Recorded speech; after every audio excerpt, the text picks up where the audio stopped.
এই মানব জীবনটা গোবিন্দ সেবায় লাগানো। কিভাবে লাগবে? কিভাবে লাগবে? সাধু সঙ্গ করলে লাগবে। কারণ সাধুদের মুখে যখন আমরা হরি কথা শ্রবণ করব, তখন আমাদের এই পাষাণ হৃদয় কি হয়ে যাবে? বিগলিত হয়ে ভগবানের চরণে লুটিয়ে পড়বে। এখানে আমরা কেন এসেছি? তামাশা করার জন্য নয়, তামাশা দেখার জন্য নয়। আমরা এখানে জেনে আসি আর না জেনে আসি, আমরা ভগবানের ভক্তি হৃদয়ে একটু হলেও ধারণ করি বলে এসেছি। কি দাদা, যদি একটু ভক্তিও আমাদের হৃদয়ে না থাকতো, এখানে আসতাম কি? আপনারা আসতেন? আসতেন। ওই ভক্তিটাকে, আচ্ছা লোকেরা ব্যবসা করে না? এখন ব্যবসা করলে, ব্যবসা করতে করতে টাকা পয়সা বাড়ে। তো আমরা এখানে কি জন্য এসেছি? আমরা এসেছি যতটুকু ভক্তি রয়েছে, ধরুন 10 টাকার ভক্তি আছে আমার ভিতরে, আজকে ভাগবত শ্রবণের পরে 10 টাকার ভক্তি 20 টাকায় পরিণত হয়ে যাবে। হবে তো? কেন? এই জন্যই তো আসা। তবে কি জন্য এসেছি সেই লক্ষ্যটা স্থির করে যদি আসি, তাহলে তাড়াতাড়ি বেশি কৃপা হবে। বুঝে বা না বুঝে কেউ বুঝুক আর না বুঝুক, শুনলেই মঙ্গল। শ্রবণম মঙ্গলম শ্রীমদাততম ভুবি গৃহন্তি তে ভুরিদা জনা। শুনলেই মঙ্গল। কিন্তু যদি বুঝে শুনি, তাহলে মঙ্গলের পরিমাণ বেশি হয়ে যাবে। তাই নয় কি? দেখুন, আমরা যত চেষ্টাই করি, আজ পর্যন্ত আমি আমার এই 12-13 বছরের ভাগবতের অভিজ্ঞতা থেকে বলছি, এই পর্যন্ত আগে থেকে সেট করা পাঠ কখনো হয় না। হয়? হয় না। সব ওই খাতা ভর্তি করে লেখা আছে, কিন্তু ভগবান এমন একটা পরিবেশ তৈরি করে দিয়েছেন, সময়ের ব্যাপার, তারপর পরিবেশের ব্যাপার, মাথার মধ্যে ভগবান কোনটা ঢুকিয়ে দেবেন বলা যায় না। হ্যাঁ, কখনোই লেখা পাঠ ঠিকঠাক মতো সম্পাদন করা হয় না, একটু একটু হয়। কেন এটা? কারণ যেমন যেমন শ্রোতৃমণ্ডলীর ভক্তি, তেমন তেমন কথা ভগবান বলাবেন। এখানে কেউ যদি মনে করেন, আপনারা ভাবতেই পারেন আমি কথা বলছি, কিন্তু আমি যদি মনে করি যে আমি কথা বলছি, তাহলে আমার মূর্খতা হবে। কেন? আমি বলছি না, আমিও একজন আপনাদের মতো শ্রোতা। ভগবান ব্যাসদেব যেমন করে বলাচ্ছেন, তেমনই বলা হচ্ছে। জীব আপন ইচ্ছায় কোটি বাঞ্ছা করে, কৃষ্ণের ইচ্ছা ছাড়া ধুলা নাহি নরে।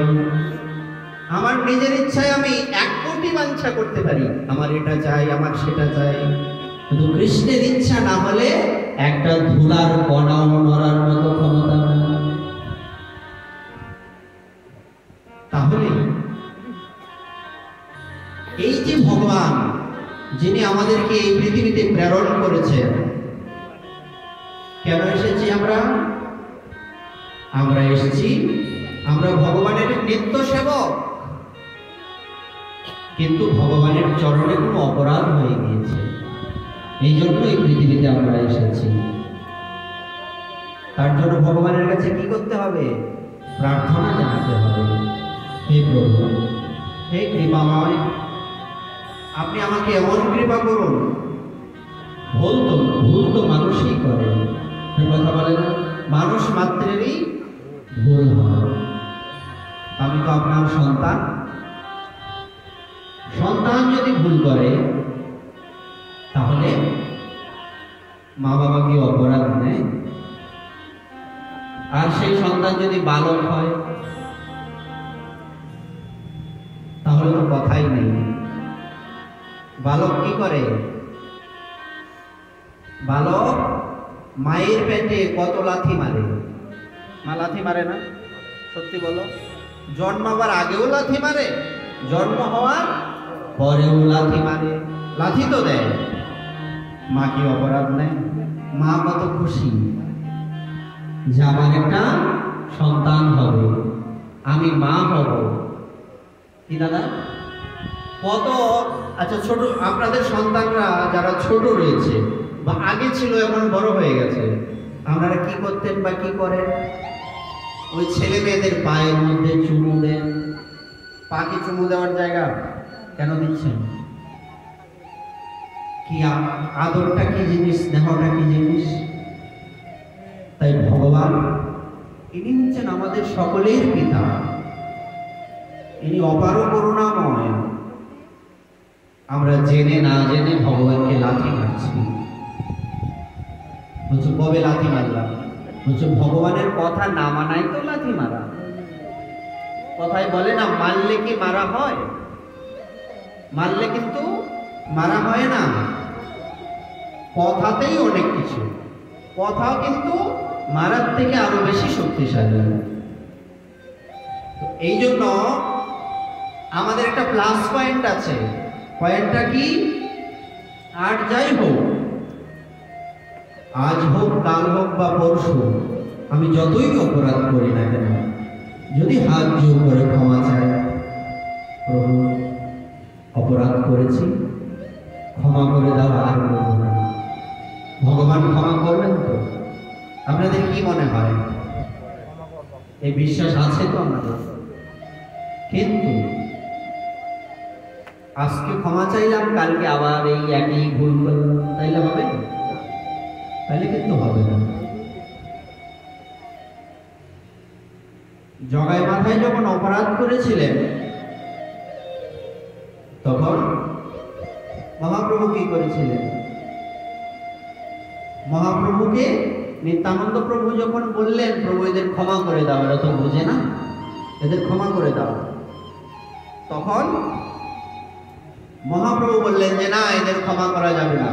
নিত্যানন্দ প্রভু যখন বারবার মহাপ্রভুর কাছে প্রার্থনা করতে লাগলেন, তখন কি করলেন? মহাপ্রভু একটা শর্ত দিলেন। বলে না, হ্যাঁ একটা শর্ত আছে। কি শর্ত? আর করবি পাপ? জগায় মাথায় বলে, আর না রে বাপ, যদি আজ থেকে না করস পাপ, তাইলে বাপ সব মাপ।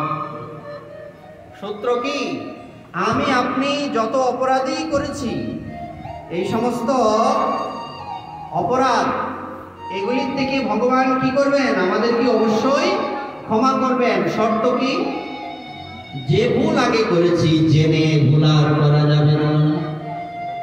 না জেনে ভুল ক্ষমা হয়, জেনে ভুলও ক্ষমা হবে।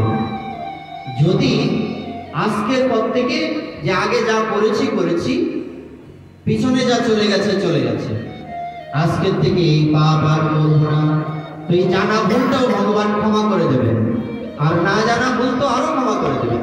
কিভাবে? না জানা ভুল কি করে ক্ষমা হয় আমরা জানি? জানা উচিত না? দেখুন, আমরা সহজে বলে দেই যে না, যে আমি তো অপরাধ করেছি না জেনে, এমনি ভগবান ক্ষমা করে দেবেন। এতটাও সহজ নয়, এটার একটা প্রক্রিয়া আছে। কি প্রক্রিয়া? প্রতিদিন যদি তুলসী পরিক্রমা করা হয়, বলছে তুলসী বৃক্ষের তলাতে 3.5 কোটি তীর্থ আছে। কত?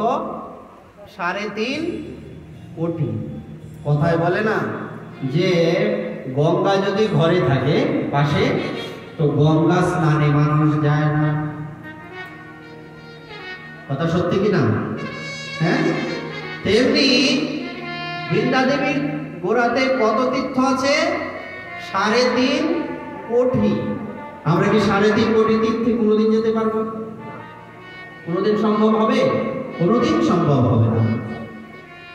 তাই যদি আমরা অজানিত পাপকে ভগবানের কাছে গিয়ে বলি যে প্রভু আমার তো অজানা পাপ, আমার কি করতে হবে? ভগবান ভক্তদের মাধ্যমে বলে দিলেন তুলসী পরিক্রমা করো। यानी कानि च पापानि ब्रह्महत्यादिकानि च तानि तानि प्रणश्यन्ति प्रदक्षिण पदे पदे। কি হবে? সমস্ত এই যা আছে, যত অপরাধ আছে, পাপ আছে, সবকিছু কি হয়ে যাবে? ক্ষমা হয়ে যাবে। হ্যাঁ, তাই জগাই মাদাই কি করলেন? মহাপ্রভুর শর্ত যখন মেনে নিলেন, জগাই মাধাইয়ের সমস্ত পাপ বশীভূত হয়ে গেল, সব শেষ, একদম কি হয়ে গেল? কথায় বলে না, ধুয়ে জল হয়ে গেছে, ভেসে গেছে। কিসের জলে ভেসে গেছে? বলছে ভক্তির জলে ভেসে গেছে। তাই আমরাও যদি এরকম করতে চাই, অপরাধ থেকে মুক্ত হতে চাই, তাহলে কি করতে হবে? ভগবানের কাছে প্রার্থনা করতে হবে, তুলসী পরিক্রমা করতে হবে। ও মাথায় রে, তোর ভাবনা কি আর আছে? হরি বলে বাহু তুলে আই নেচে নেচে, মাথায় রে ভাবনা কি আর আছে? হরি বলে বাহু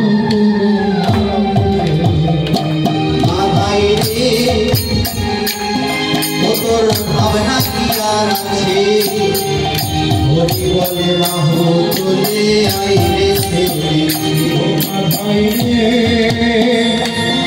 তোর ভাবনা কি আর আছে?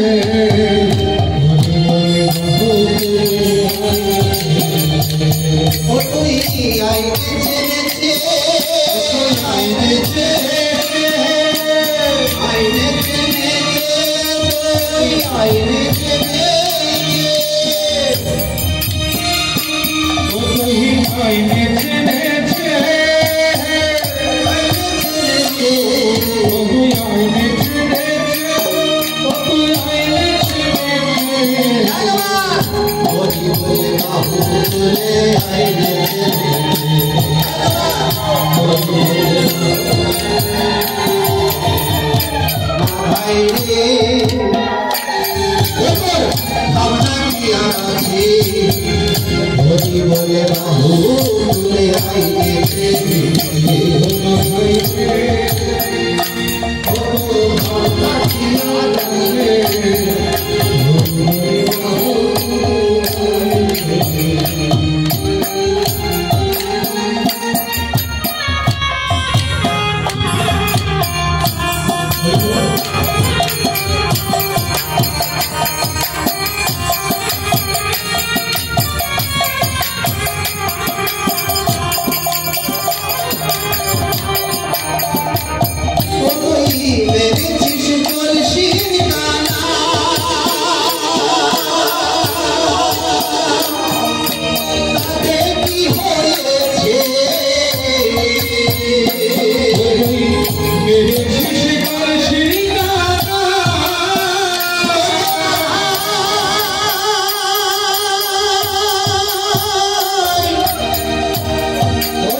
ভাবনা কি আর আছে?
যদি সন্তান পিতার কাছে অপরাধ করে আর এই অপরাধের জন্য পিতা বা মাতা যদি সেই সন্তানকে অভিশাপ দেয় তাহলে কি হবে?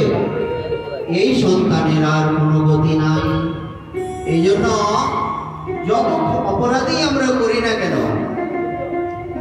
আমি যতই করো অপরাধী তোমার চরণ ছাড়া না। শ্রী গোবিন্দ হে আমার অপরাধ কি ক্ষমা হবে না? কি বলছে? গোবিন্দকে বলছেন ভক্ত যে আমার অপরাধ কি ক্ষমা হবে না? কেন? আমি যত বড় অপরাধী হই না কেন, আমি কিন্তু তোমার চরণ থেকে ছাড়া নই, আমি তোমারই অংশ। সেই ভগবান শ্রীকৃষ্ণচন্দ্রের আজকে পূর্ণ আবির্ভাব তিথি, তাই নয় কি? বলছে ভগবান শ্রীকৃষ্ণচন্দ্র উনি কোন বংশে জন্মগ্রহণ করেছিলেন আমরা জানি কি? যদু বংশটা হচ্ছে আরো পরে নাম রয়েছে, প্রাচীন কি বংশ। আমাদের মধ্যে কয়টা বংশ আছে? দুটো বংশ আছে, একটা হচ্ছে চন্দ্র বংশ আর একটা হচ্ছে সূর্য বংশ। ভগবান শ্রীকৃষ্ণ কোন বংশে জন্মেছেন? চন্দ্র বংশে জন্মগ্রহণ করেছেন। ভগবান রামচন্দ্র, ভগবান যখন রাম রূপে এসেছিলেন তখন উনি কোন বংশে জন্মেছেন? সূর্য বংশে। আর ভগবান শ্রীকৃষ্ণ কোন বংশে এসেছেন? চন্দ্র বংশে এসেছেন। এই চন্দ্র দেবতা যে রয়েছেন, এই চন্দ্র দেবতার বংশ কোথা থেকে এলো? চন্দ্রবংশের বর্ণনায় বলা হয়েছে, আমরা পিতামহ ব্রহ্মার কথা জানি না? ব্রহ্মাজি ওনার নেত্র থেকে, ওনার চোখ থেকে একজন ঋষির জন্ম হয়েছিল। ইনি হচ্ছে অত্রি ঋষি বা অত্রি মুনি। আপনারা নাম শুনে থাকবেন, অত্রি মুনি। ওনার স্ত্রীর নাম শুনলে মায়েদের বিশেষ করে জানা উচিত, এটা দেবী অনুসুয়া। শুনেছেন? দেবী অনুসুয়া হচ্ছেন সমস্ত সতীদের হেডমাস্টার। দেবী অনুসুয়াকে যত সতী রয়েছেন সমস্ত সতীদের প্রধানা দেবী অনুসুয়া। এই সতীত্ব পরীক্ষা করতে এসেছিলেন এক সময়। কে পরীক্ষা করতে এসেছিলেন? তিনজন ত্রিদেব কারা? ব্রহ্মা, বিষ্ণু আর মহেশ্বর। এই তিনজন পরীক্ষা করতে এসেছিলেন। কেন করতে এসেছিলেন জানেন? একবার দেবী লক্ষ্মী, দেবী সরস্বতী আর দেবী দুর্গা, এই তিন দেবী জানতে পারলেন দেবী অনুসুয়া সমস্ত সতীদের প্রধানা। ইনাদের মনে একটু ঈর্ষা চলে এলো। ইনাদের মনে কি ঈর্ষা আসার কথা? আমাদের শিক্ষা দেওয়ার জন্য ওনারা এই লীলাটা করেছিলেন। কিরকম কি ঈর্ষা এসছে? আমরা সতী না, আর অনুসূয়া দেবী কি করে সতীদের প্রধানা হয়ে যান? এই কথা তো ভগবান অন্তর্যামী জানেন। ইনি অর্থাৎ বিশেষ করে ব্রহ্মা, বিষ্ণু, মহেশ্বর এই তিনজন কি করলেন? ইনারা ব্রাহ্মণের বেশ ধারণ করে অনুসূয়া দেবীর কাছে গেলেন ওনার সতীত্বের পরীক্ষা নেওয়ার জন্য। হ্যাঁ, সতীত্বের পরীক্ষা নেওয়ার জন্য গেলেন। ব্রাহ্মণগণ দরজার সামনে গিয়ে দাঁড়িয়েছেন। ভবতি ভিক্ষাম দেহি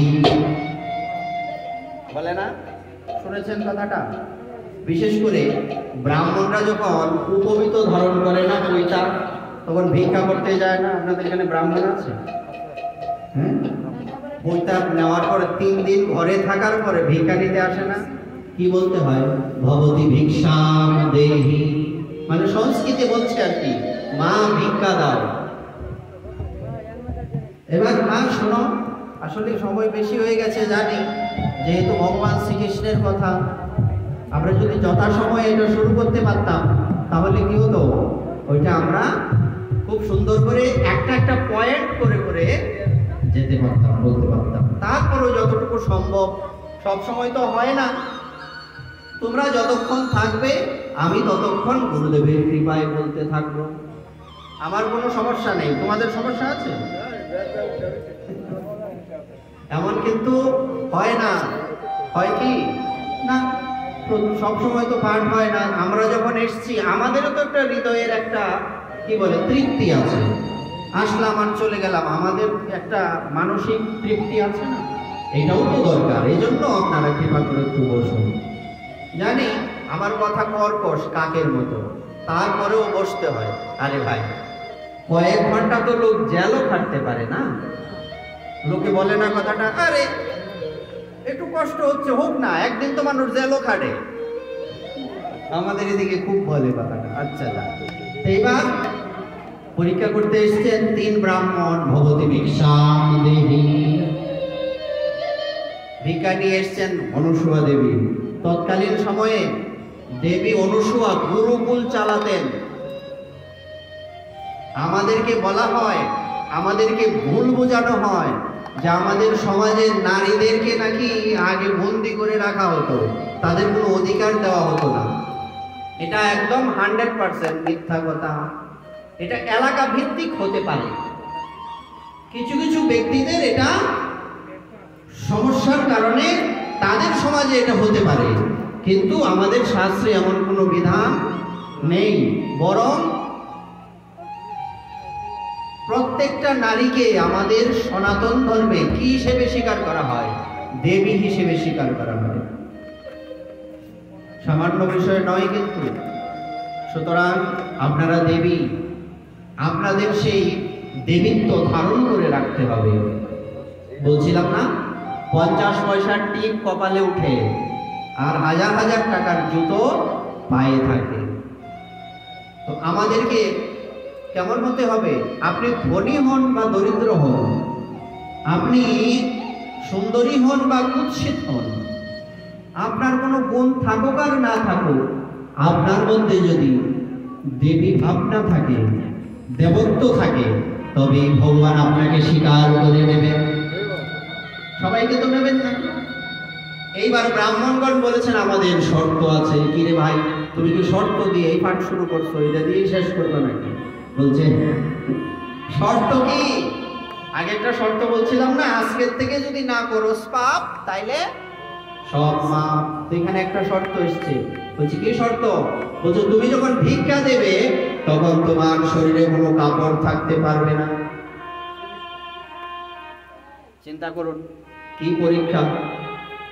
এইবার অনুসূয়া দেবী চোখ বন্ধ করেছেন।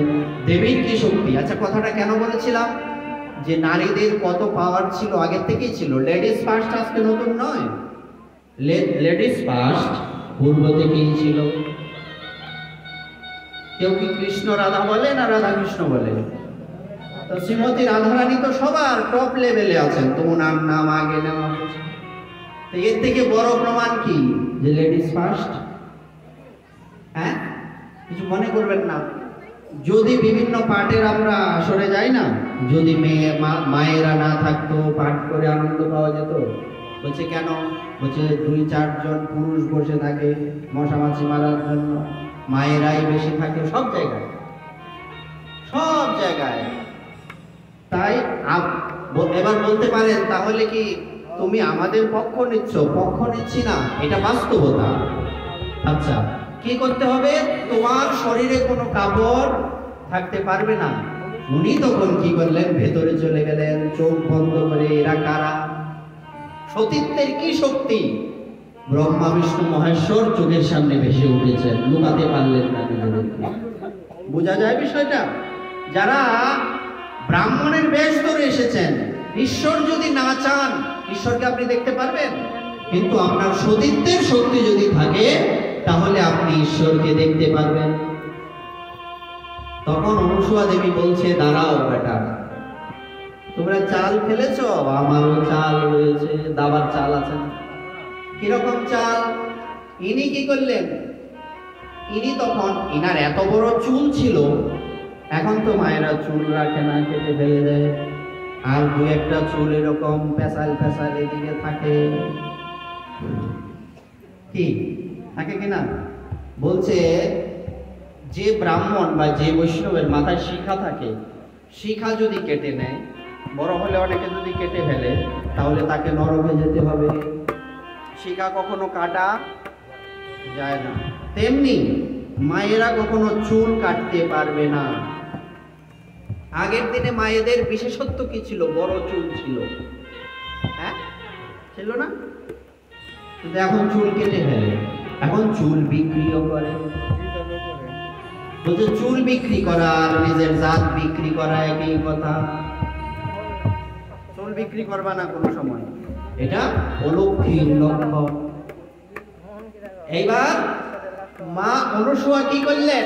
নিজের এত বড় বড় চুল, তো চুল দিয়ে সারা শরীরটা এমন ভাবে ঢেকে নিয়েছেন, কাপড় নাই তাও বোঝা যাচ্ছে না। বুঝলে? বোঝা গেছে বিষয়টা? চুল দিয়ে সারা শরীরটাকে এমন ভাবে ঢেকে নিয়েছেন, শরীরে কাপড় নাই কিন্তু চুলের জন্য কাপড়ের দরকার হচ্ছে না। সামনে দাঁড়িয়ে ভিক্ষা দিয়েছেন, ইনারা হা করে আছেন, সর্বনাশ। হ্যাঁ, এইবার দেবী অনুসুয়া বলছে, আমি তোমাদের ভিক্ষা দেব, আমারও একটা শর্ত আছে। তোমার আবার কি শর্ত? বলছে আমি যদি সতী হয়ে থাকি, তোমরা এখনই ছোট্ট বাচ্চা হয়ে যাবে। তখন এই ব্রহ্মা বিষ্ণু মহেশ্বর ছোট ছোট বাচ্চা হয়ে গেছে, ছোট ছোট বাচ্চা হয়ে গেছে। এখন বিশাল সমস্যা, বাচ্চা হয়ে একটা ঝামেলা হয়ে গেল। একটা বাচ্চা পালন করা যায় না, 3-3টা বাচ্চা উনি কি করে পালন করবেন? উনি কি গুরুকুল চালাবেন না বাচ্চা পালন করবেন? গুরুকুল চালানো মানে কি? উনি গুরুকুলে বেদ শিক্ষা দিতেন। ভাবা যায়? এই পোস্টে, এই পদে মেয়ে কি থাকে? আমাদের শাস্ত্রে বলছে থাকে। গুরুকুল চালানো, গুরুদেব, বিশাল ব্যাপার। তখন উনি কি করলেন? এবার 3টা ঝোলা বানিয়ে দিয়েছেন, মাঝে মধ্যে টান দেয়। এবার যখন কাঁদে খেতে খাবার জন্য, তখন দুগ্ধ পান করা। কত বড় সৌভাগ্য ওনার! স্বয়ং যে ভগবান, একজন ভগবানের অংশকে সেবা করানোর জন্য জন্ম জন্মান্তর তপস্যা করতে হয়, মুহূর্তের মধ্যে 3 জন ভগবানের অবতার সে একদম কি রূপ হয়ে গেছেন? বাচ্চা রূপ হয়ে গেছেন। সে তাদের দুগ্ধ পান করাচ্ছেন। ভাবা যায়? তখন উনি এরকম যখন করছেন, বাচ্চা পালন করছেন, গুরুগুলো চালাচ্ছেন, যে রাঁধবে সে চুলো বাঁধবে, তাই না? এবার 3 দেবী খুঁজতে বেরিয়েছেন, প্রভুরা কোথায় গেলেন? খুঁজতে খুঁজতে কি দেখা গেল? দেবর্ষি নারদ বললেন, ওখানে তারা আটকা পড়ে গেছে। নারায়ণ নারায়ণ। তিনারা তখন এসে দেবী অনুসূয়ার চরণে ক্ষমা প্রার্থনা করেছেন, দণ্ডবোধ প্রণাম করেছেন। মেয়েদের সাষ্টাঙ্গ প্রণাম নাই, এটা জানেন? আমরা জানি মা। অনেক সময় দেখবেন কীর্তনের আসরে গিয়ে মায়েরা গড়াগড়ি যায়, করবেন না। মায়েদের সাষ্টাঙ্গ দণ্ডবোধ প্রণাম করার বিধান শাস্ত্রে নেই। আপনারা পঞ্চাঙ্গ প্রণাম করবেন, হাঁটু গেড়ে, যেটা আমরা নর্মালি মাথা নিয়ে প্রণাম করি, এটা করবেন। কিন্তু সাষ্টাঙ্গে প্রণাম কখনোই করবেন না।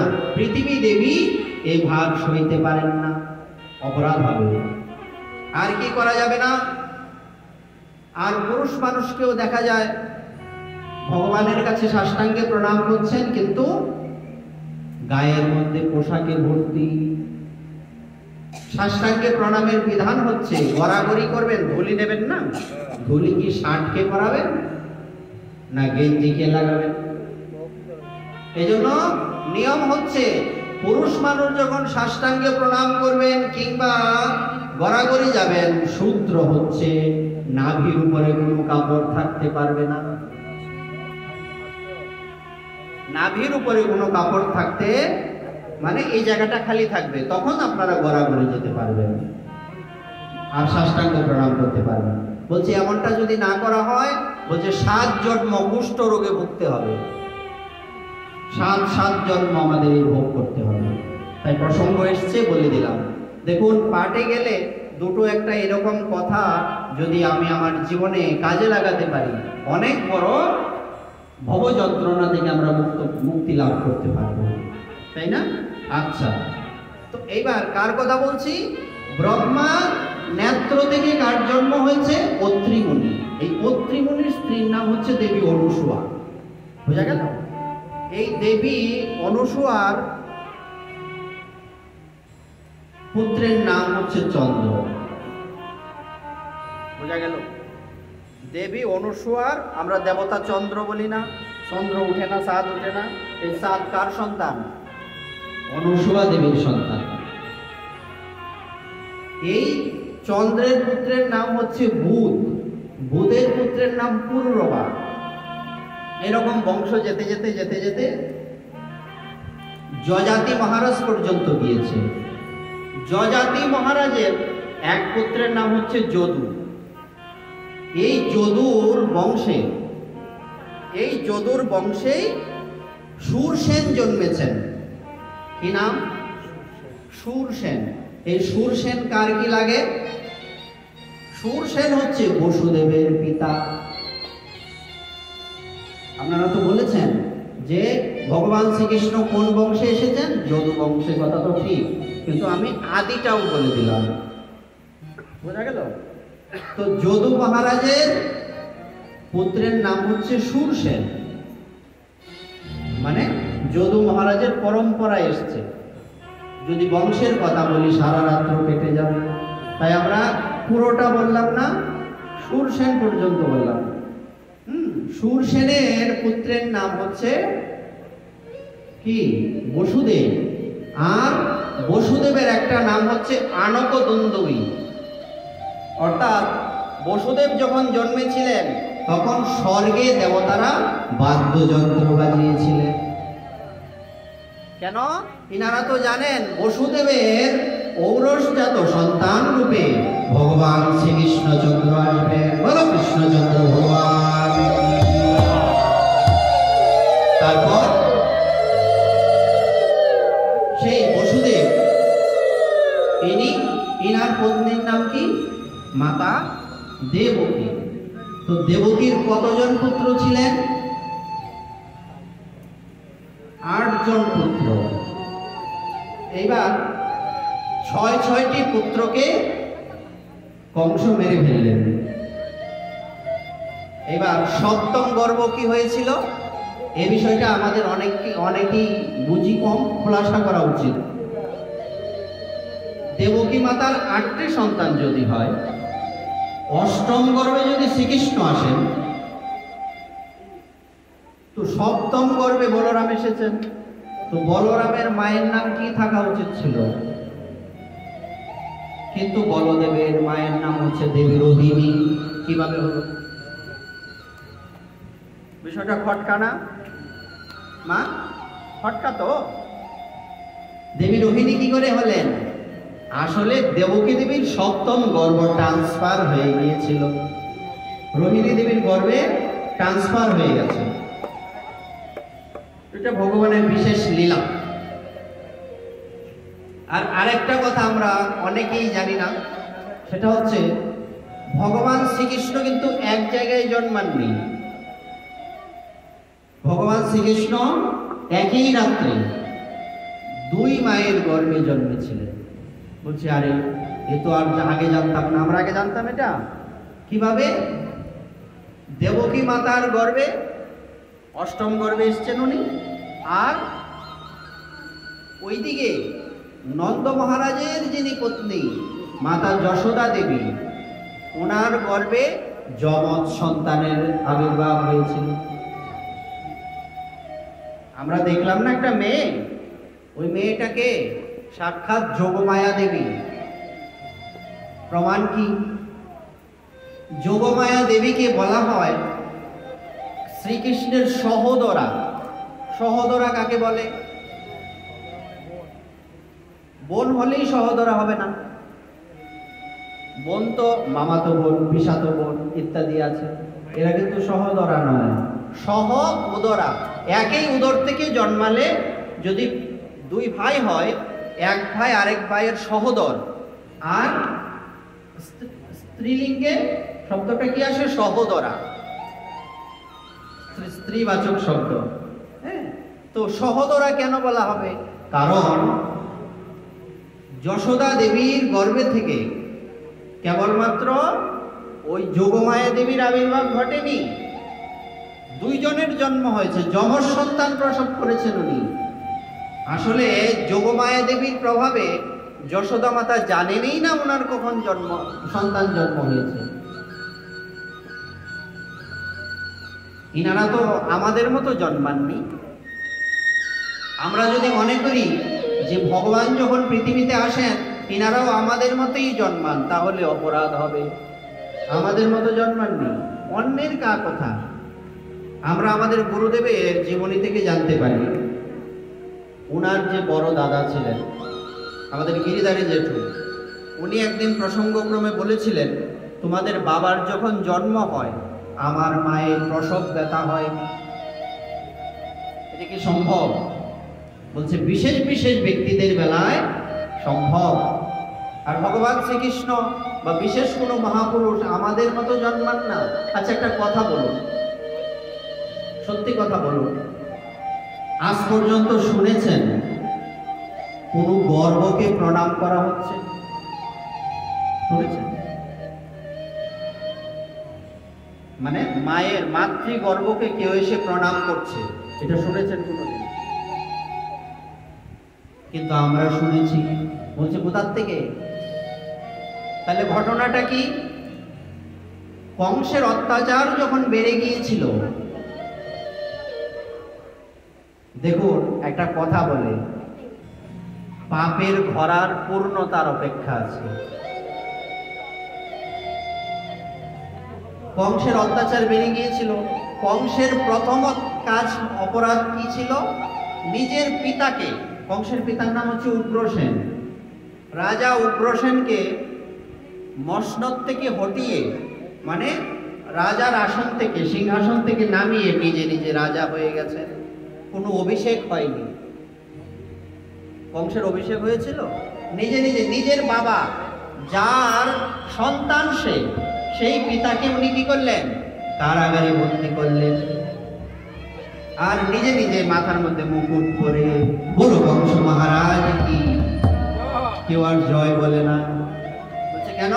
বলছে কি সে তো মহারাজ না, তাকে কি জয় বলবো? কিন্তু আশেপাশে যারা আছে তাদের জয় না বললে তো মাথা কাটা যাবে। এরকম আমাদের সমাজে চলে কিনা, আছে কিনা? বললে চাকরি থাকবে না, তাই বলা যাবে? বলা যাবে না, এখান থেকে ধরে নিয়ে চলে যাবে। তো এখন রাজা হতে গেলে কি রে, অভিষেক লাগে না, নির্বাচন লাগে না। যাক, এবার কি হলো, নিজেই নিজেকে রাজা বানিয়ে বসে গেছে। একটা কথা বলুন, ভাইয়ের প্রতি বোনের কেমন ভালোবাসা থাকে? পৃথিবীর মধ্যে যত যত শ্রেষ্ঠ সম্পর্ক আছে তার মধ্যে সর্বশ্রেষ্ঠ সম্পর্ক হচ্ছে ভাই ভাইয়ের সম্পর্ক। কিন্তু দুর্ভাগ্য, আমরা এক ভাই আরেক ভাইয়ের ছায়াটা পর্যন্ত দেখতে পারি না। এরকম আছে না নাই? সমাজে পাওয়া যায় তো। আগেই বলছিলাম যে আমরা দেখতে মানুষের মতো কিন্তু কাজ করতেছি ভূতের মতো। বলছিলাম কথাটা, মানুষও আকারও হইলে কি হবে, করহ ভূতেরও কাম। আর সবচেয়ে মিষ্টি সম্পর্ক হচ্ছে ভাই বোনের সম্পর্ক, তাই না? মিষ্টি সম্পর্ক। আর আদতেই কংস মহারাজ উনি ওনার ভগিনী দেবকী দেবীকে অত্যন্ত স্নেহ করতেন। তাই নিজে কি করলেন, নিজের হাতে ওনার বোনকে, বোন কিন্তু এক মায়ের পেটের বোন না, ওনারা হচ্ছেন জ্যাঠাতো কাকাতো ভাই বোন। আমরা এটা জানতাম? অনেকের কাছে এটা নতুন, নতুন জানার জন্যই তো পাঠে আসা। কংস আর দেবকী দেবী কিন্তু এক মায়ের বা এক বাবার সন্তান না। কি সম্পর্ক? জ্যাঠাতো কাকাতো ভাই বোন। এবার খুব ভালোবাসতেন, খুব স্নেহ করতেন। নিজে কন্যাদান তো করেছেন, নিজে দাঁড়িয়ে থেকে। তৎপশ্চাৎ উনি বলছেন যে আজকে আমি আমার ভগিনীকে নিজের হাতে রথ চালিয়ে তার স্বামীর বাড়ি পৌঁছে দেব। এমন কি সচরাচর হওয়ার কথা?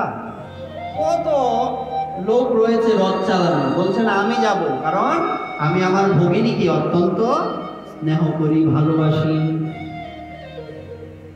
যেই কথা সেই কাজ। অনেক যৌতুক দেওয়া হয়েছিল, কিন্তু 400 সখী সাথে গিয়েছে। বোঝা যায় দেবকী দেবীর কয়শো সখী ছিলেন। আর এমনিতেই সখী না, সারা শরীর ভর্তি অলংকার, সেজে বুঝে। আর কত হাতি ঘোড়া রথ রথি যে দান করা হয়েছে তা বলার অপেক্ষা নাই। ইনি নিজের হাতে রথের লাগাম ধরেছেন, দড়ি ধরেছেন, আনন্দে যাচ্ছেন। কথাই বলে বেশি আনন্দের পরে বেশি দুঃখ হয়। হাসতাছস না? দেখবে নে কালকে কেমনে দুঃখ আইবে। কে মা এখন হাসছিস, কালকে বুঝবি দুঃখ কাকে বলে। কাল হোক পরশু হোক, অতিরিক্ত হাসতে নেই। ভগবান শ্রীকৃষ্ণ গীতায় বলেছেন যে কি, যতই আনন্দের বিষয় থাকুক অতিরিক্ত লাফাবে না। তোরা এত লাফাসকে, অত লাফাইলে যদি ভগবান পাইতো তাইলে ফুইলা পাইতো ব্যাগ। হ্যাঁ, আনন্দে লাফাবেন না, আর দুঃখে একদম হার্ট অ্যাটাক করে ফেলবেন না, সবই তো শেষ হয়ে যাবে।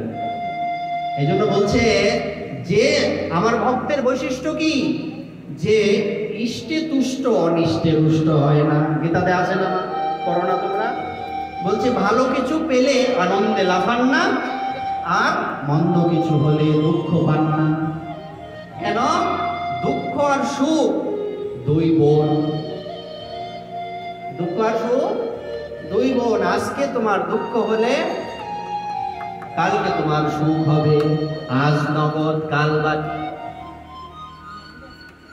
কথায় বলে না, আজকে নগদ নাও, প্রথম দিন আইসো, পরে বাকি। এর আগে বাকি নাই, তোমার তো আমি চিনি না, আগে সম্বন্ধ হোক। এই সুখ দুঃখ এরকম একের পর এক পালাক্রমে আসতে থাকে। দিনের পরে রাত্রি, আবার রাত্রির পরে দিন। তেমনি সুখের পরে দুঃখ আসে, আবার দুঃখের পরে সুখ আসে। এসব নিয়ে নাচানাচির কিছু নাই। একটু পথ যখন গিয়েছেন, হঠাৎ করে একটা বিশাল বজ্রপাতের শব্দ হলো। ঠাড়া করছে। কিসের শব্দ হয়েছে? বজ্রপাতের শব্দ। শব্দটা কিভাবে হয়েছিল? তখন আকাশে কোনো মেঘ নাই, রৌদ্রোজ্জ্বল দিন। যখন দেখবেন যে আকাশে মেঘ নেই, বৃষ্টির সম্ভাবনা নেই, কিন্তু বজ্রপাত হয়েছে, বুঝতে হবে সামনে আমাদের বিপদ ঘনিয়ে আসবে। মাঝে মধ্যে এরকম হয়, তো রেয়ার কিন্তু হয়। এবার সেখান থেকে একটা সাউন্ড হলো, ওরে মূর্খ, তুই এবার নিজের হাতে নিজের কবর খুঁজছিস। কিরকম? আরে ভাই, তুমি নিজেকে নিজে সমাধি দেওয়ার ব্যবস্থা করে নিচ্ছ। আচ্ছা, কিরকম? হ্যাঁ, কিরকম? এসে উঠেছে একটা সাউন্ড, দৈববাণী। কি সেখানে শব্দ এলো? যাকে তুই রথে করে নিয়ে যাচ্ছিস সেই দেবকীর অষ্টম গর্ভ তোর কাল হবে। কি হবে? তোর কাল হবে। মুহূর্তের মধ্যে মাথা ঘুরে গেল। আচ্ছা, যদি জিজ্ঞেস করা হয় এই পৃথিবীতে সবচেয়ে বেশি তুমি কাকে ভালোবাসো, উত্তর কি আসবে? হ্যাঁ, নিজেকে। নিজে বাঁচলে পরে পাবেন না। অর্থাৎ আমরা যদি জিজ্ঞেস করা হয় তুমি সবচেয়ে কাকে বেশি ভালোবাসো, বলছে আমি আমাকে বেশি ভালোবাসি। অনেকে বলে তোমার ছাড়া বাঁচতাম না। হ্যাঁ, তুমি না থাকলে আমি কেমনে চলতাম,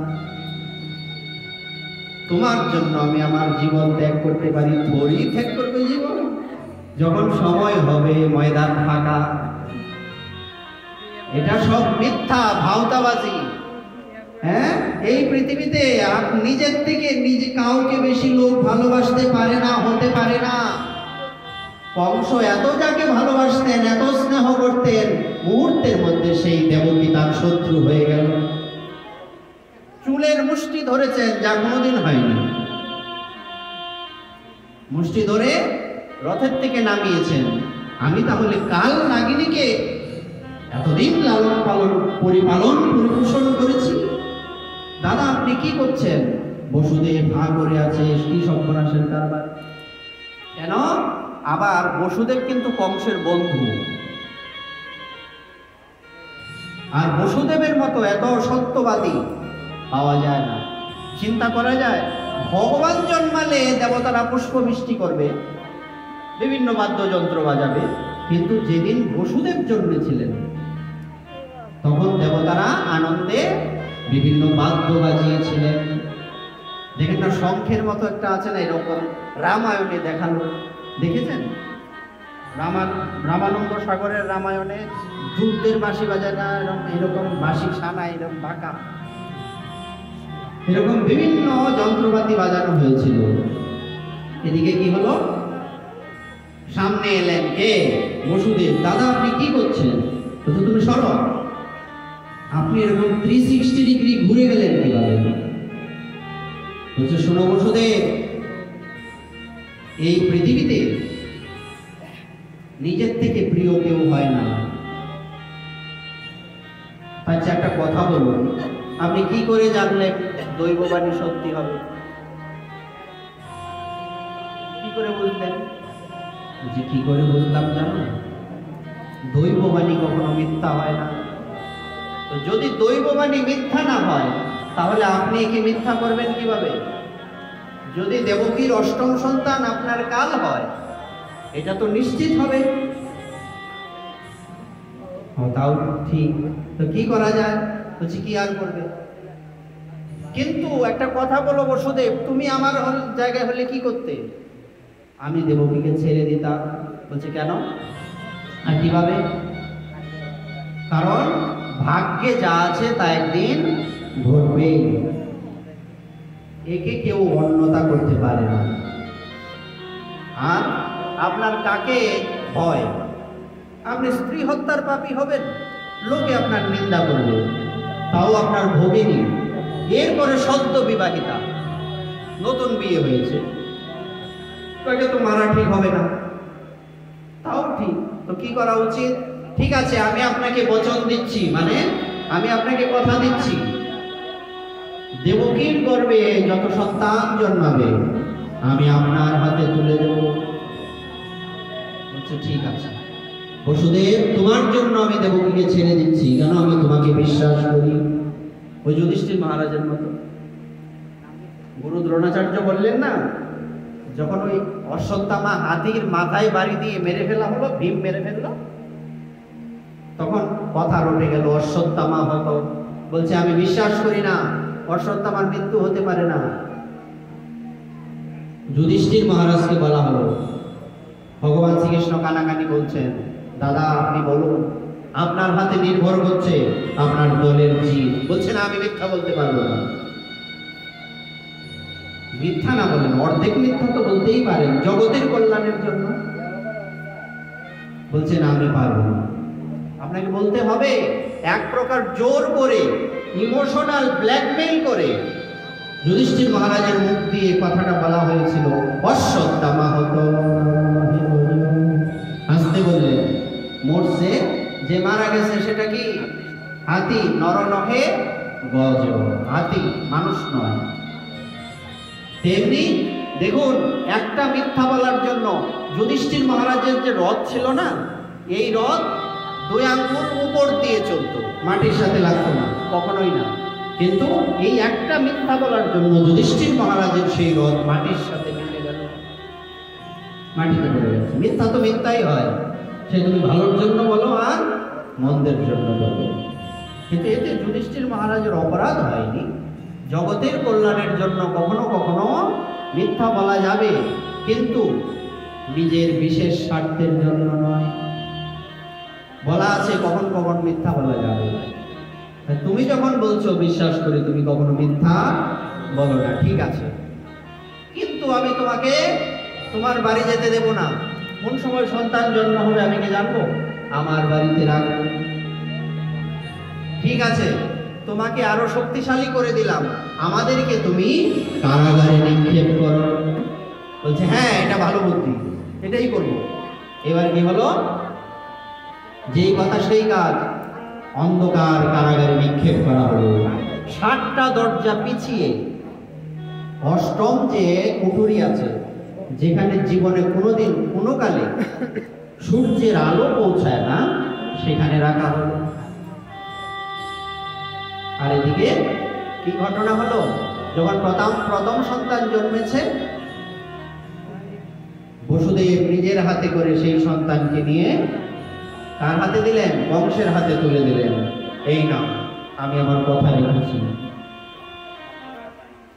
কিন্তু কংস রূপটা তো মানুষের 1-2% হলেও তো মনুষ্যত্ব থাকা উচিত। কংস বলছে যে আমার শত্রু হচ্ছে তোমাদের 8ম সন্তান, এই প্রথম সন্তান, আমি একে মেরে কি করবো? যাও, এর জীবন দান দিয়ে দিলাম, নিয়ে যাও। বসুদেব কিন্তু খুশি হন না। একটু আগে বলছিলাম তো, এটা অধিক আনন্দের নয়, এটা তো অধিক আনন্দের বিষয়। কিন্তু বসুদেব খুশি হননি। উনি কি করেছেন? উনি নিয়ে গেছেন দেবকী দেবী, আনন্দে লাফাচ্ছেন, বলছে দেবকী, কংসকে বিশ্বাস করতে নেই, করা উচিত নয়। কারণ দুষ্ট ব্যক্তির বিশেষ বৈশিষ্ট্য কি? ঘাড়ে ধরতেও সময় লাগে না, পায়ে ধরতেও সময় লাগে না। কি? নিজের স্বার্থের জন্য আপনার পায়ে ধরে নেবে এখনই, আবার নিজের স্বার্থের জন্য আপনাকে এখনই গলা কেটে ফেলে দেবে। বড় হরি হরি। দুষ্ট ব্যক্তির বিশেষ বৈশিষ্ট্য এটা। এবার এমন সময় দেবর্ষি নারদ ভাবছেন যে কংসের পাপের ঘরা পূর্ণ হবে না, তার পাপের ঘরা পূর্ণ করতে গেলে দেবকী দেবীর সন্তানদের তাকে মারতে হবে। সব পাপ তার করা হয়ে গেছে, কিন্তু শিশু হত্যার পাপটা করা এখনো বাকি আছে। দেবর্ষি নারদ এলেন, নারায়ণ নারায়ণ, সব তরিতরকারিতে কাজে লাগে লবণ। এই ব্যক্তিকে সবাই ভালোবাসে। আচ্ছা, যদি প্রশ্ন করা হয় যত দেবতা ঋষিমুনি আছেন সবার থেকে সবার কাছে প্রিয় কে? দেবর্ষি নারদ। ইনি এমন সব কর্ম করেন দেখা যায় বিপরীত, কিন্তু আসলে সেটা পক্ষের কাজ করে। প্রমাণ কি? প্রমাণ হচ্ছে, আপনারা রাবণের নাম শুনেছেন, 10 মুখা রাবণ। এই রাবণ সে নবগ্রহকে বেঁধে রেখেছিল। কত বড় সাহস, কত শক্তি! যে নবগ্রহ আমাদেরকে পরিচালনা করেন, গ্রহের ফেরে আমরা সবাই করি। কি সাধু, কি সাধারণ ব্যক্তি, কি নারী, কি পুরুষ, কি বৃদ্ধ, কি বালক, সবাই তাদের বেঁধে রেখেছেন। আর শনিদেবকে কোথায় রেখেছেন? যেখানে সিংহাসনে বসে পাটা যেখানে রাখে, শনিদেবকে ওইরকম ভাবে উপর করে তার পিঠের মধ্যে পা দিয়ে রাখেন। রাবণের দেখুন, আপনার আজকে শক্তি আছে, কিছুদিন পর সেই শক্তি থাকবে না। প্রমাণ কি? এই রাবণের বাড়ির ঘোড়ার ঘাস কাটতো কে জানেন? পবনদেব। ভাবতে পারেন, বলছো তুমি কি গল্প কথা বলছো? পবনদেবের নাম জানেন না? হনুমানজির বাবা পবন দেবতা। এই পবনদেব রাবণের বাড়ির কি করতেন? মানে আবির্ভাব হলে আমরা বিশ্রাম দিয়ে দেব, বিরক্ত হবেন না। আবির্ভাব হলেই, যেহেতু ভগবানের আবির্ভাব, এটা হলেই আমরা বিশ্রাম দেব। পবনদেব, ওনার পুত্রের নাম কি? হনুমানজি। তো পবন কি করতেন? রাবণের বাড়ির ঘোড়ার ঘাস কাটতেন না, পবনদেব রথ চালাতেন। যমরাজ ঘোড়ার ঘাস কাটতেন। যমরাজ মৃত্যুর দেবতা, রাবণের বাড়ির ঘোড়ার ঘাস কাটতেন। চিন্তা করে ভাবা যায়? হ্যাঁ। আর শনিদেব এরকম উপর হয়ে আছে। এমন সময় দেবর্ষি নারদ ভাবছেন, এর বিনাশ তো এইভাবে হবে না, বুদ্ধি উল্টো করতে হবে, উল্টো চাল চালতে হবে। জিওপলিটিক্স, উল্টো চাল চালতে হবে। কিরকম? গিয়ে বলছে, মহারাজ রাবণের জয় হোক, নারায়ণ নারায়ণ। আসুন আসুন দেবর্ষি, আপনার কি সেবা করতে পারি? বলছে, আপনার মতো মূর্খ পৃথিবীতে নাই। কথায় বলে না, আপনি যদি মুখে যদি আপনার রস থাকে, হ্যাঁ, আর আপনি যদি ভালো মানুষ হন, যে কোনো ব্যক্তিকে গালি দিয়ে দেবেন, তার মনে কোনো কষ্ট হবে না। আছে তো এরকম? আপনার মতো মূর্খ পৃথিবীতে নাই। আমি কি করলাম দেবর্ষি? আরে ভাই, এগুলো কথা হলো? আপনি শনিদেবের পিঠের মধ্যে পা দেবেন কেন? উল্টো করে ঘুরিয়ে মুখটার মধ্যে ফাড়া দেন। পিঠের মধ্যে ফাড়া দেওয়ার শক্তি মানে তেমন একটা স্পেশালিটি নাই, এর মুখটার মধ্যে পাও দেন। বুঝা গেল? এবার শনিদেবকে উল্টে ঘুরিয়ে তার বুকের মধ্যে পা দিচ্ছেন। সে খুশি। শনিদেব বলছে, ইন্দ্রতলের শেষ করার সুযোগ পাইছে, কারণ উল্টা করে ঘুরায় রাখছে, দৃষ্টি করার সুযোগ নাই। এইবার দৃষ্টিটা রাবণের উপর করেছে, রাবণের ধ্বংস হয়ে গেল। দেবর্ষি নারদ হচ্ছেন এই টাইপের ব্যক্তি, ইনি আমাদের কল্যাণের জন্য অনেক কিছু করে থাকেন। এসে বলছে, তোমার মতো মূর্খ নাই। বলছে, কেন কেন দেবকীর ছেলেকে ছেড়ে দিলে? বলছে, এটা তো প্রথম সন্তান, অষ্টম সন্তান তো নয়। বলছে, গণ 1 2 3 4 5 করে এই দিকে বললে কি সে 1 2 3 4 5 নারায়ণ নারায়ণ। আরে দেবতাদের তো উল্টো গন্তিও হতে পারে। আমরা যেটা 1 2 এখান থেকে শুরু করছি, 1 2 3 4 5, দেবতাদের বেলায় 1 2 3 4 5 হতে পারে, এটাই অষ্টম হতে পারে। তাই তো উনি গেলেন এইভাবে। প্রথম সন্তানের নাম ছিল কীর্তিমান। কীর্তিমানকে আছাড় মেরে মেরে দিলেন। এরকম 1 2 3 4 5 6 সপ্তম গর্ভ ট্রান্সফার হয়ে গেছে, আমরা আগেই বলেছি। তৎপশ্চাৎ সব দেবদেবীগণ গিয়ে উপস্থিত হলেন কার কাছে? ভগবান বিষ্ণুর কাছে। গর্ভস্তুতি যাকে বলে, হ্যাঁ না, সেই বিষ্ণু ভগবানের কাছে গিয়ে প্রার্থনা করলেন যে, প্রভু আমাদের এই বিপদ থেকে উদ্ধার করুন। বলছে, কি করে? বলছে, আপনি যদি না আসেন তাহলে এই পৃথিবীর কি গতি হবে? যাও, বেশি দিন নাই, আমি যাবার আগে তোমরা মানুষ হয়ে জন্মগ্রহণ করো বিভিন্ন জায়গায় জায়গায়। এই যে যদুবংশী আমরা বলছি না, এই বংশগুলি আছে না, এরা কেউ কোনো সাধারণ মানুষ না, এনারা দেবতা মানুষ হয়ে এসছে। হ্যাঁ, নাহলে ভীমকে দেখুন তো, কারো শরীরে 1000 হাতির শক্তি থাকতে পারে, এটা গল্প কথা মনে হয় না? 10,000, 1000 না, 10,000 হাতির শক্তি দেখি সম্ভব? কেন সম্ভব? ওনারা কোনো সামান্য ব্যক্তি না, ওনারা একজন দেবতা। এইবার সব দেবদেবীগণ আগের থেকে আবির্ভূত হলেন। প্রধানমন্ত্রী বা রাষ্ট্রপতি আসার আগে কি করা হয়? আগে অন্যরা সব চলে আসে না, চেলা চামুন্ডারা, কুকুর দিয়ে চেক করানো হয়, অমুক তমুক এই সেই আরো কত কিছু। হ্যাঁ, এরকম সবাই চলে এসছেন। সপ্তম গর্ভ ট্রান্সফার হয়ে গিয়ে বৃন্দাবনে গোকুলে রোহিণী দেবীর গর্ভ থেকে ভগবান বলদেব আবির্ভূত হলেন। বলদেব ভগবান।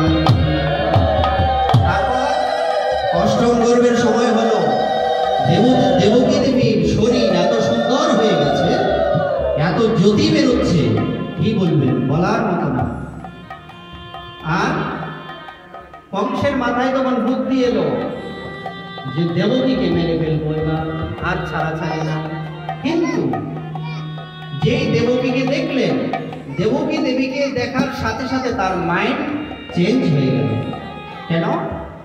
এটাই হচ্ছে ভক্তের বৈশিষ্ট্য। যত বড় অসুরেই থাকো, তার হৃদয়ে কিছু না কিছু পরিবর্তন অবশ্যই হবে। একটু পরিবর্তন হয়ে গেছে, তখন উনি কি করলেন?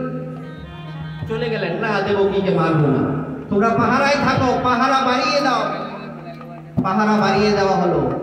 আর দেবতাগণ যখন বুঝতে পারলেন যে ভগবানের আসার সময় হয়েছে, ওনারা তখন কি করলেন? ওনারা সেখানে এসে উপস্থিত হয়েছেন, এই কারাগারের ভেতরে উপস্থিত হয়ে সেই দেবকী দেবীর গর্ভকে প্রণাম করছেন। একটু আগে বলছিলাম, আজ পর্যন্ত শুনেন, আমরা কেউ শুনিনি যে কোনো মায়ের গর্ভকে লোকেরা প্রণাম করছে। কেন প্রণাম? কোন গর্ভকে প্রণাম করা হবে? যখন কোনো বড় সাধু বা ভক্তদের দেখি, তখন আমরা কি বলি? না জানি কোন মা তারে জন্ম দিছে, বলি কি না? এরকম ভক্ত দেখলে এরকম বলি না? হ্যাঁ, এই ছেলেটা তো আমার ছেলের মতোই, কিন্তু এই ছেলে ভক্ত, আমার ছেলে অভক্ত, তার মা জানি কত ভক্ত, বলি কি না? তাহলে তার মাকে মনে মনে প্রণাম করা হলো না? দেবতারা এসে দেবকী দেবীর স্তুতি করলেন, গর্ভকে প্রণাম করলেন, চলে গেলেন। আর সেই ক্ষণ উপস্থিত হলো। সেটা কখন? সেটা হচ্ছে সেই ভাদ্র মাস, কৃষ্ণপক্ষ, অষ্টমী তিথি, রোহিণী নক্ষত্র সংযুক্ত। আচ্ছা, রোহিণী নক্ষত্র কেন বলছে? কারণ কি জানো? আমরা আগেই বলেছি যে ভগবান শ্রীকৃষ্ণের পূর্বপুরুষকে চন্দ্রদেব, চন্দ্রবংশ না, চন্দ্রদেব, চন্দ্রদেবের পত্নীগণের মধ্যে সবচেয়ে বেশি প্রিয়তমা পত্নী ছিলেন রোহিণী। এই জন্য ভগবান রোহিণী নক্ষত্রে এসেছেন। এখানে 50টা পয়েন্ট আছে, আমাদের বলার সুযোগ নাই, তাই আমরা এসব আর বলছি না। তারপর কি হলো? ভগবান শ্রীকৃষ্ণচন্দ্র ওনার যখন আসার সময় হলো, তখন সমস্ত দেবতারা হাত জোর করে চতুর্দিকে দাঁড়িয়ে আছে, দিব্য একটা জ্যোতি বেরিয়ে এসছে। এমন সময় ভগবান শ্রী নারায়ণ চতুর্ভুজ রূপ ধারণ করে দেবকী মাতার কাছে এসে দর্শন দিলেন। তখন দেবকী মাতাকে আশীর্বাদ করে উনি একটা ছোট্ট বালকের রূপ ধারণ করে নিলেন। আমাদের মতো জন্মাননি, অটোমেটিক্যালি চলে এসছেন। গর্বটা হচ্ছে একটা উপলক্ষ, অটোমেটিক্যালি এসছেন। এসে এবার পরবর্তীতে কি হলো? যেই ভগবান শ্রীকৃষ্ণের আবির্ভাব হলো, দেবতাগণ পুষ্প বর্ষণ করছে, আর নারীগণ জয় জয় করছে, আর পুরুষগণ সবাই জয় শ্রীকৃষ্ণচন্দ্র ভগবান কি বলে জয় ধ্বনি করছে।